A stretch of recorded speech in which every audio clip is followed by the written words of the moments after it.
কে আপনি? চিনি না জানি না, আপনার বাইকে কেন চাপবো? এই মেয়ে চ। এই জেলালপুরি, শোনো না, তুমি আমাকে চিনতে পারবে না। আমি তোমার বোনের আপন খালাতো ভাই। আপনি আমার বোনের খালাতো ভাই? হ্যাঁ, আমি যদি তোমাকে এইভাবে রাস্তায় রেখে যাই তাহলে তোমার বোনের সামনে আমি মুখ দেখাতে পারবো বলো দিনি? আসি উঠি বসো। আচ্ছা ঠিক আছে।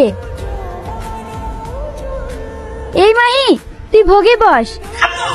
আরে বুড়ি ভোগে বসলে অসুবিধা হবে না। আসি বুড়ি, সামনে বসো।